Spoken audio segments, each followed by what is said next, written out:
Sensational court documents that have been accessed by us. Stunning Khalistan gang Dawood nexus has been exposed.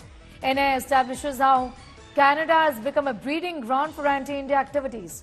According to the NIA-banned terrorist organization Babbar Khalsa International (BKI), funds received from the Sikh community largely living in Europe and North America. In the investigation, it has come up that Babbar Khalsa International has built up a nexus with Dawood Ibrahim as well, and through him with banned terrorist organizations of the Lashkar and the Indian Mujahideen.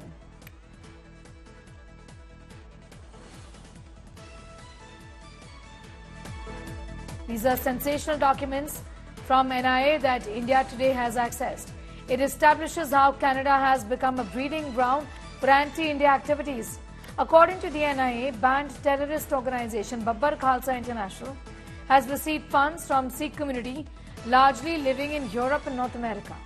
In this investigation, we found it has come up that Babbar Khalsa International has built up a nexus with Dawood Ibrahim and through him with banned terrorist organization of the Lashkar and also the Indian Mujahideen. NIA's sensational court documents that India Today has information of. Arvind Oja has more on that story. Arvind, in documents के बारे में और क्या बता सकते हैं आप?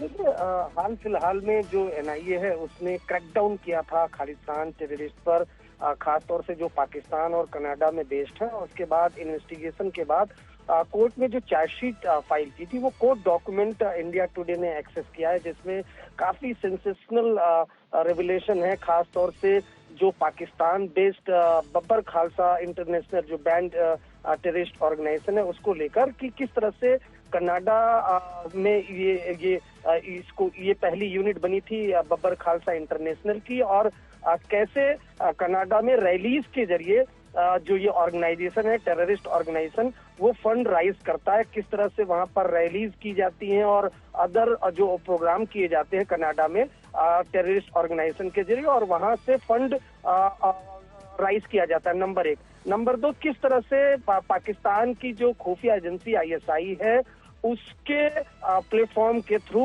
जो खालिस्तानी टेररिस्ट है वहां पर वाधवा सिंह और बाकी जितने टेररिस्ट हैं वो जो डी गैंग यानी दाऊद इब्राहिम के साथ उनकी मीटिंग हुई थी, जिसमें लश्कर तोयबा और इंडियन मुजाहिदीन के टेररिस्ट भी जो पाकिस्तान बेस्ड है वो उस मीटिंग में थे। 2002 में ये मीटिंग हुई थी, और जिसमें एंटी इंडिया एक्टिविटी, कैसे भारत में आतंकवाद फैलाना है, इसको लेकर मीटिंग हुई थी। तो ये खुलासा NIA ने अपनी जांच के बाद जो जांच रिपोर्ट है अदालत में सबमिट की थी, उसमें ये चौंकाने वाला खुलासा हुआ। खुलासा नंबर एक कि किस तरह से कनाडा वो टेररिस्ट का हब बन गया है। बब्बर खालसा इंटरनेशनल के जो टेररिस्ट हैं वो कनाडा में एक्टिव है पूरी तरह से। कनाडा में अलग अलग रैलीज के जरिए फंड राइज किया जाता है, और कैसे लश्कर तोयबा, इंडियन मुजाहिदीन और underworld global terrorist Dawood Ibrahim के साथ जो खालिस्तानी टेररिस्ट है बब्बर खालसा इंटरनेशनल के लोगों की मीटिंग हुई, जिसमें एंटी इंडिया एक्टिविटीज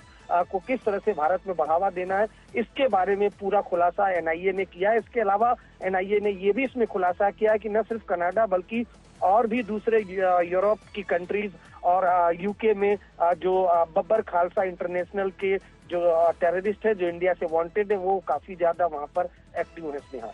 Arvind, शुक्रिया हमारे साथ जुड़ने के लिए। Arvind getting us all of those details as far as the documents submitted by the NIA to court is concerned. This is the link essentially between Dawood Ibrahim and the Khalistanis. That link has clearly been established.